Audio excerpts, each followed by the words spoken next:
कलामे मुकद्दस में से ज़बूर एक पहला ज़बूर, ज़बूरों की किताब का ये पहला ही ज़बूर, जिसका पहला लफ्ज़ क्या है?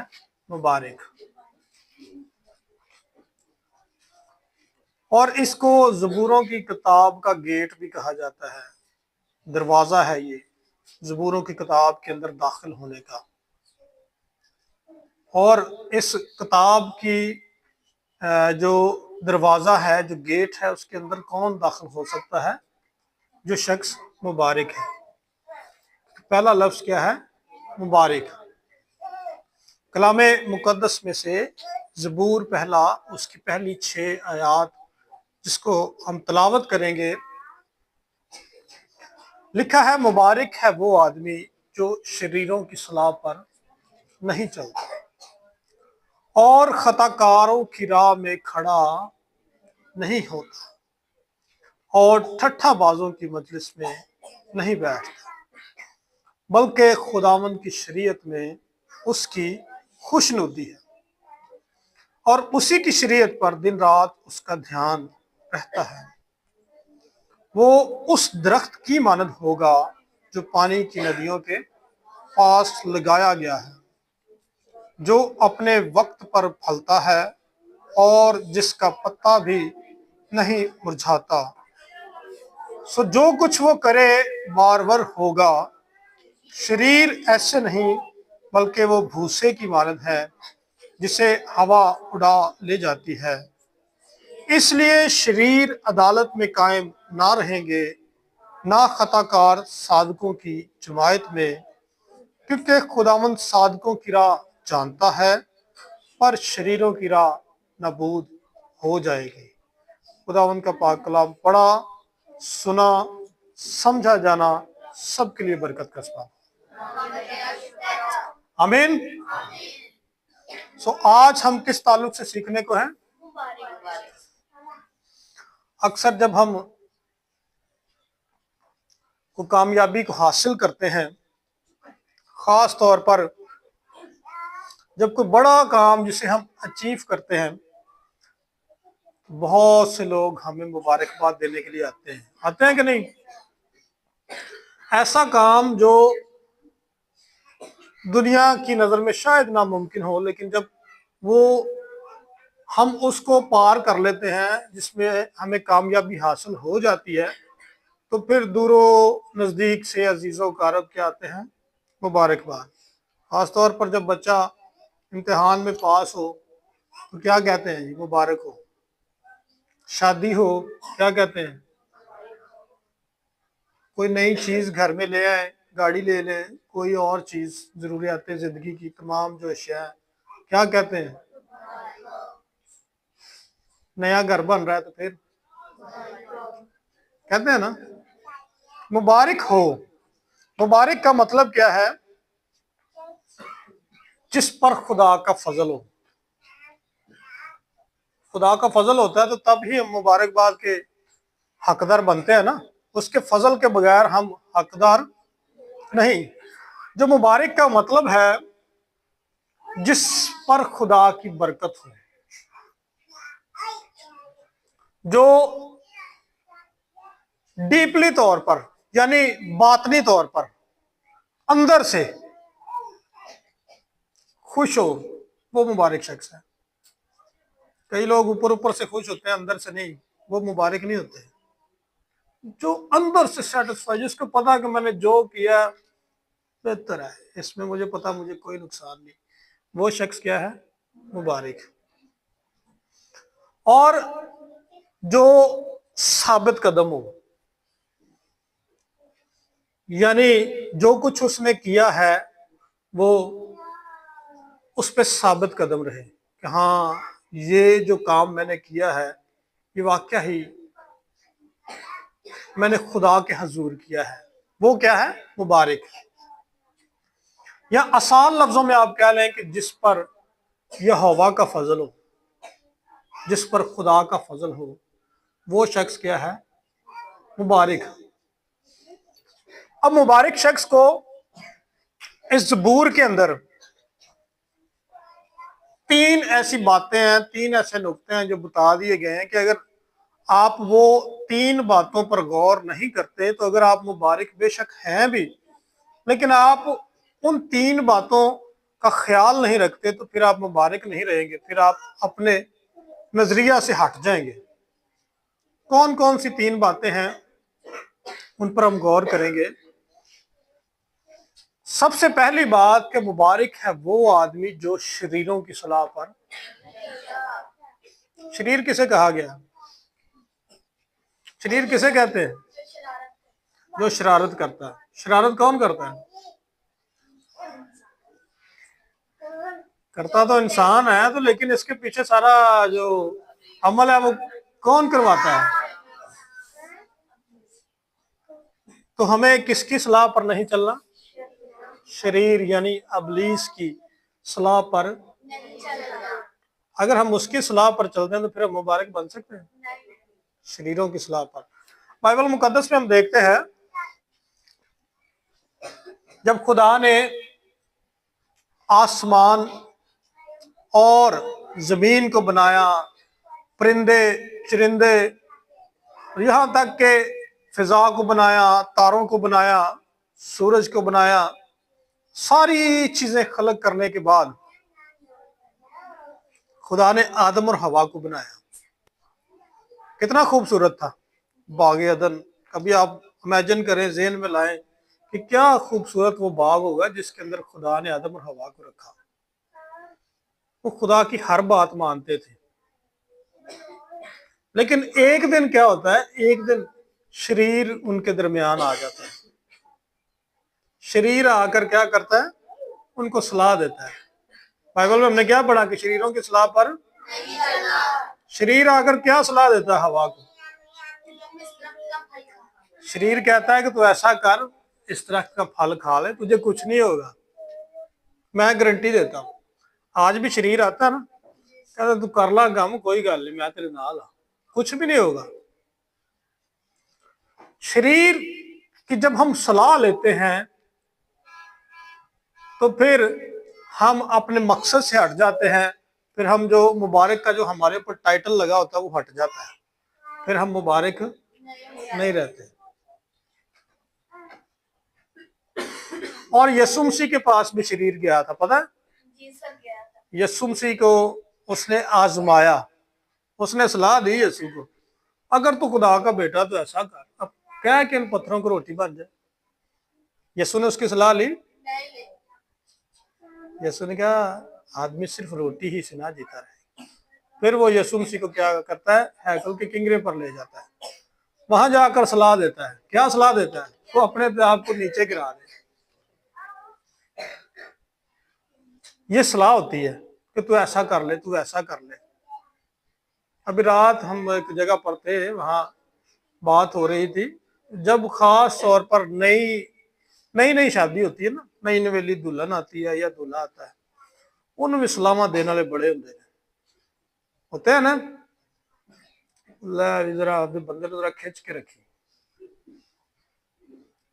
जो भाई होते हैं वो कहते हैं भाई बुढ़ी नो को बोला ना देंगे तो सारी जिंदगी तू फंसा रहेगा। सलाह है ना, शरीर की सलाह है ना। कलाम क्या कहता है, कलाम शोहर और बीवी के ताल्लुक से क्या सिखाता है, लिखा है कि तुम एक बदन हो और एक दूसरे की इज्जत करनी। लेकिन जब हम किसी रिश्तेदार की, बहन भाई की बात सुन लेते हैं, सलाह ले लेते हैं, तो असल में उसके अंदर जो काम कर रहा होता है वो आपकी जिंदगी को डिस्टर्ब कर देता है, वो आपको मुबारक नहीं रहने देता। लड़ाई झगड़े फसाद, एंड फिर होता है चलो जी हम फिर मामे ने बुला लियो, चाचे ने बुला लियो, इन्हों की सुलह करा दो। बात आपकी पहुंच से दूर निकल जाती है ना। वजह पीछे क्या है, आपने शरीर की सिर्फ सलाह ली है, सलाह ली है ना, सिर्फ शरीर की सलाह। छोटी सी बात होती है, जब शरीर की हम सलाह ले लेते हैं तो फिर मसला बढ़ता बढ़ता बढ़ता, फिर हमें जाकर दूसरों के घुटने पकड़ने पड़ते हैं कि भाई साड़ी हम सुलह किसी तरीके करा, खानदान तबाह हो जाते हैं।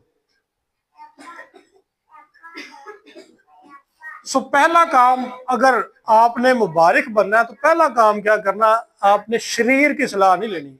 यहां पर यह नहीं लिखा कि आपने सलाह लेनी नहीं, लिखा शरीर की सलाह नहीं लेनी। हाँ, जो खुदा के खादम हैं, जिनके अंदर खुदा का खौफ है, आप उनकी सलाह जरूर लें, उनसे जरूर मशवरा करें। लेकिन अगर आप शरीर की सलाह लेंगे तो शरीर कभी नहीं चाहेगा कि आप तरक्की करें। दूसरी जो बात इस ज़बूर के अंदर है, वो लिखा है कि खताकारों की राह में खड़ा नहीं होता। खताकार का मतलब गुनाहगार, जो खता करने वाले हैं। अक्सर हम कहते हैं कि ਉਹਨਾਂ ਅਸੀਂ खुदा दे खादम का या खुदा दे बंदे का इंतजार नहीं करते जिन्ना ਅਸੀਂ एक गुनाहगार का खताकार का इंतजार करने। यार वो किदों आवे तो जरा ਅਸੀਂ ਉਹਨਾਂ ਨਾਲ थोड़ी रफाकत करिए। ਅਸੀਂ ਰਾਹ 'ਚ ਖਲੋ ਜਾਂਦੇ, ਉਹਦਾ ਰਾਹ ਤੱਕਨੇ कि कदों बंदा आए, ਸਾਨੂੰ जरा ਉਹਦੇ ਨਾਲ मिल के थोड़ा जा फैलोशिप होवे, सुकून होवे। क्या करना है, खताकार की राह में खड़ा नहीं होना। और तीसरी बात कि ठट्ठा बाजों की मजलिस में, ठट्ठा बाजों की मजलिस कौन सी, जो एक दूसरे को ठट्ठों में उड़ाते हैं। यसुमसी को भी ठट्ठों में उड़ाया गया, पता आपको। वो उस पर हंसते थे, उसका जो चोगा वो उतार कर फेंकते थे, उसकी आंखों पट्टी बांध कर उसके मुंह पर थप्पड़ मार कर कहते थे बता नबूवत करके तुझे किसने मारा है। ठट्ठा है ना, मजाक है ना किसी का। हम भी खास तौर पर जब चार रिश्तेदार जुड़े हों, चार बहनें चार भाई जुड़े हों, हम किसी एक ऐसे कमजोर शख्स को पकड़ लेते हैं, ठट्ठा उसका उड़ा उड़ा के मजाक कर करके उस शख्स को दिली तौर पर हर्ट कर देते हैं। तो क्या हम मुबारक शख्स रह सकते हैं? अगर हम इस तरह करते हैं, कलाम कहता है कि फिर आप मुबारक शख्स नहीं है। और लिखा है कि फिर ये तीन जो क्वालिटीज हैं, इनके बाद चौथी बात लिखी है दूसरी आयत के अंदर। मुबारक शख्स क्या करता है, मुबारक शख्स के अंदर लिखा है बल्कि खुदावंद की शरीयत में उसकी खुशनुदी है। यानी मुबारक शख्स वो है जो अच्छी सोहबत के अंदर आ जाता है, वो मुबारक शख्स है जो उसके कलाम की सोहबत के अंदर आ जाता है। कलाम के अंदर पता है कितनी किताबें, बाइबल के अंदर कितनी किताबें बता सकता है? 66 किताबें। और कितने लोगों ने इसको मिलकर लिखा? तकरीबन 40 लोगों ने। जो कलाम को पढ़ता है, इसका मतलब वो 40 लोगों की रफाकत में रहता है हमेशा। और इसमें बहुत से बादशाह हैं, बहुत से शायर हैं, अदीब हैं, और बहुत से ऐसे अदब से ताल्लुक रखने वाले लोग हैं। बहुत, ये खुदा की रूह की हदायत के साथ बाइबल लिखी गई है। बाइबल ऐसे नहीं लिखी गई, जिनको खुदा का रूह गाइड करता है। अगर आप बाइबल पढ़ते हैं तो इसका मतलब कि आप 40 ऐसे लोग जो खुदा की हजूरी में थे उनके साथ आप रफाकत में, क्योंकि बाइबल में सारी खुदा की बातें हैं, आप उनकी रफाकत के अंदर रहते हैं। अब जब हम रफाकत की बात करते हैं, सोहबत की बात करते हैं, तो बाइबल मुकद्दस में एक शख्स इब्राहिम जिसका जिक्र किया गया, जिसको ईमानदारों का बाप भी कहा गया, जब खुदा उससे बात करता है, कहता है कि तू अपने रिश्तेदारों को, अजीजों कारब को, नातेदारों को छोड़कर क्या कर, उस जगह जा जो मैंने तुझे बताई है। यहां पर देखते हैं कि जब वो जाता है तो साथ अपने भतीजे को ले जाता है। उसका भतीजा लूत उसके साथ निकलता है। और फिर एक ऐसा टाइम आता है कि दोनों के पास जो माल था वो कसरत के साथ हो जाता है, भेड़ बकरियां गाय बैल। अब एक दिन क्या होता है, इब्राहिम और लूत के चरवाहों के दरमियान लड़ाई होती है। चरवाहे आपस में लड़ते हैं, तो ये दोनों आपस में बैठते हैं और सलाह करते हैं। कहते हैं कि हमारा हमारा इकट्ठा रहना शायद अब ठीक नहीं, हम नहीं चाहते कि हम दोनों भाई हैं, इकट्ठे हम निकले हैं एक ही जगह से, तो हमारे दरमियान लड़ाई हो, बेहतर है कि ऐसा करते हैं हम दोनों जुदा जुदा हो जाते हैं। इब्राहिम लूत को कहता है कि अगर तू मशरिक की तरफ जाएगा तो मैं मगरिब की तरफ जाऊंगा, अगर तू जनूब जाएगा तो मैं शुमाल, यानी तेरी अपोजिट साइड, मुखालफ सिमत में जाऊंगा। तो लूत को क्या कहता है, लूत को कहता है कि ऐसा कर, तू छोटा है, ये पहला हक मैं तुझे देता हूं कि तू अपने लिए जो इलाका चुनना चाहता है चुन ले। लूत कह सकता था कि नहीं, जो खुदा की मर्जी है मैं उसको मालूम करूंगा, लेकिन उसने नहीं ऐसा कहा। शरीर आ गया, शरीर ने आकर सलाह दी लूत को। शरीर ने उसको कहा आजा मैं तुझे दिखाऊं। ऊंची पहाड़ी पर चले गए, वहां जाकर उसने इलाका देखा जो सरसब्ज था, जहां बहुत से दरख्त थे, हरियाली थी, सब्जा था। लूत को शरीर ने सलाह दी कि अपने लिए ये इलाका सेलेक्ट कर ले, यहां पर तो भूखा नहीं मरेगा। लूत ने उसको सिलेक्ट कर लिया, चला गया। लेकिन इब्राहिम ने अपने फैसले, अपने इरादे खुदा पर छोड़ दिए। उसने कहा खुदावन जहां तू मुझे ले जाए मैं जाने के लिए तैयार हूं। अब लूत ने जो इलाका अपने लिए सिलेक्ट किया वो सदूम और अमूरा का, जहां पर गुनाह, गंदगी, गलाजत, जनाकारी, फरेब, धोखे, दिखने में तो बड़ा अच्छा लगता था, सरसब्ज था, शादाब था। अक्सर ऐसी चीजें जो दिखने में बड़ी खूबसूरत नजर आती हैं, लेकिन जब उनको हम अपने लिए खाते हैं तो हमारे नुकसान का सबब बनती है।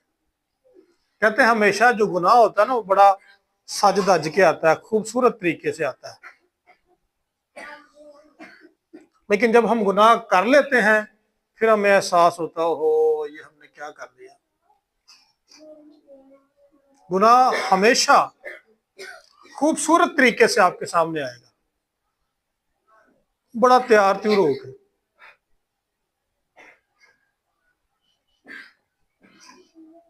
हवा के पास देखते हैं ना, वो फल उसको कितना खूबसूरत लग रहा था दूर से, बाइबल में लिखा है कि वो उसके पास भी और उसको देखती रही। जब देखती रही तो इब्लीस को मौका मिल गया, उन्हें कहा लै भी है जेड़ा वेखन डी है ना अज ते खावे ही खावे। इसी तरह ही ना, गुनाह हमेशा खूबसूरत बनकर आपके सामने आएगा। लिखा है जो बुरी सोबतें हैं वो अच्छी आदतों को बिगाड़ देती हैं, बुरी सोबतें अच्छी आदतों को बिगाड़ देती हैं। बेशक आप जैसे भी हैं, लेकिन जब आप बुरी सोसाइटी के अंदर चले जाएंगे, एक शख्स अगर शराब नोशी नहीं करता, उसका फ्रेंड सर्कल, उसके दोस्त ऐसे बन गए हैं कि डेली वहां पर शराब नोशी होती है। वो एक दिन नहीं, 2 दिन नहीं, 4 दिन, हफ्ता, 10 दिन, महीना, जब उनके अंदर उसने बैठना शुरू कर दिया ना, फिर आहिस्ता आहिस्ता आहिस्ता आहिस्ता एक दिन आएगा कि वो जो सोबत के अंदर, जिस सोबत के अंदर है, वो सोबत के अंदर वो उस रंग में रंगा जाएगा। उसे कहेंगे चल ठीक है नहीं पीता ना, बस थोड़ी सी, इसने तुझे क्या करना है, देख हम भी नहीं पी रहे।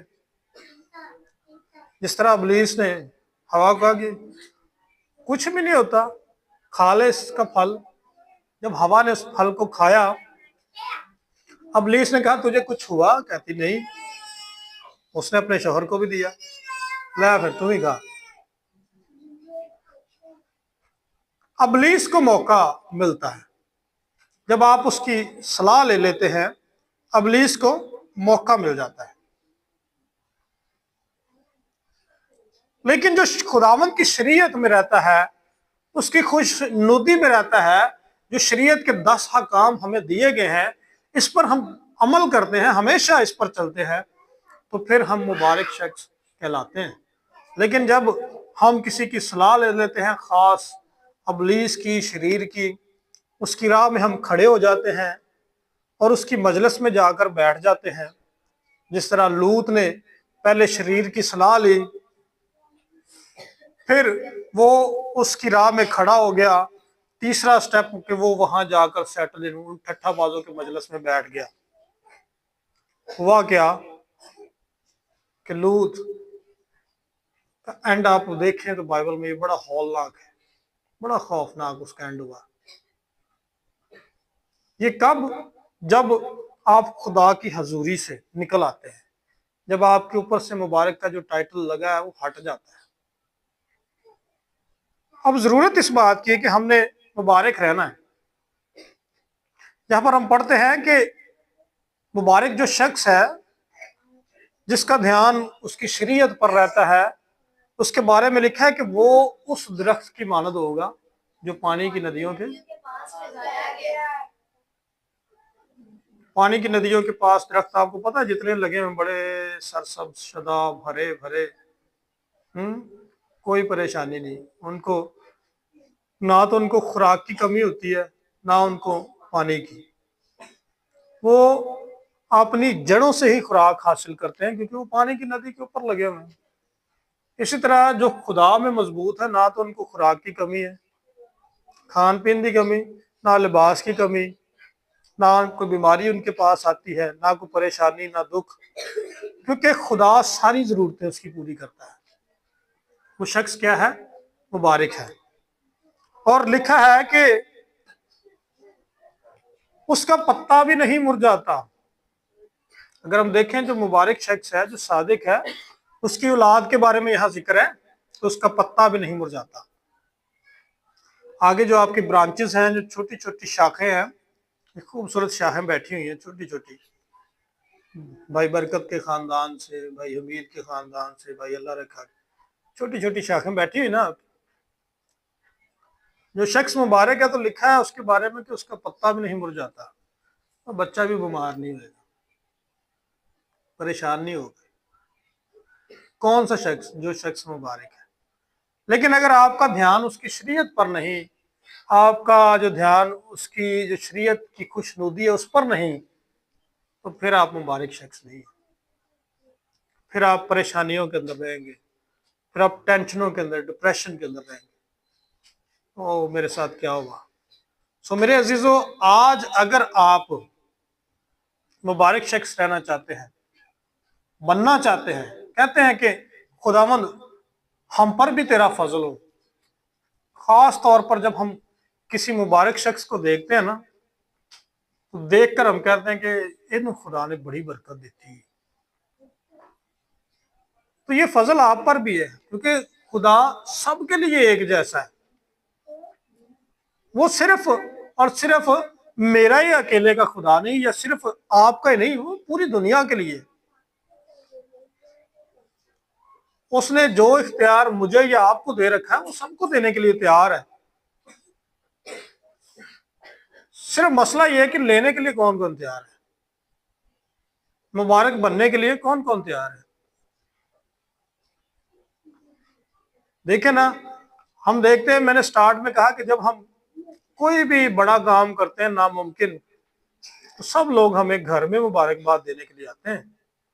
यहाँ पे रास्ते में गली मोहल्ले में मिलते हैं, वो रोक कर हमें कहते हैं रुको रुको रुको, बाजी मुबारक हो गए, बाजी मुबारक हो गए। अब वो क्यों? क्योंकि वो मुबारक के हकदार होते हैं, उन्होंने मेहनत की होती है, उन्होंने उस काम को अचीव किया होता है। जो बच्चा पास हुआ तो उसने पता नहीं कितनी मेहनत करके वो पास हुआ, मुबारक का हकदार तो है ना। अब जिसने मेहनत नहीं की उसको हम कभी मुबारकबाद देते हैं? अब इस मुबारक के अगर आप हकदार होना चाहते हैं तो मेहनत करनी पड़ेगी, खुदा के कलाम पर अमल करना पड़ेगा। उसके हकाम पर, उसकी शरीयत में खुशनुदी आपकी होगी तो आप मुबारक ठहरेंगे। अगर आपकी जो खुशनुदी है, खुशी उसके कलाम के अंदर नहीं है, फिर आप मुबारक नहीं, फिर आप दुनियादारी के जो इंसान है वो है, या जो शरीर की सलाह पर चलता है, जो खताकार की राह में खड़ा होता है या ठट्ठाबाज की मजलिस में बैठता है, फिर आप उनके साथ सेटल्ड इन है। सो आज जरूरत इस बात की है, हमने अगर मुबारक बनना है तो उसकी शरीयत पर अमल करें जिसमें हमारी खुशनुदी है। जब हम उसकी शरीयत की बातों को नहीं मानते, उसके हकाम को नहीं मानते, तो फिर हम उसकी पाक हजूरी से खारिज हो जाते हैं। कहते खुदा की आंख इतनी पाक है कि वो गुनाह और बदी को नहीं देख सकती, नहीं देख सकती। तो अगर आप चाहते हैं कि खुदा की जो आंख है वो हमसे कभी ना हटे, तो आज आपको गुनाह और बदी को छोड़ना होगा। कितने लोग तैयार हैं? आमीन। अपनी आंखों को बंद कर लीजिए, सरों को झुका लीजिए। हम दुआ करेंगे कि खुदावंद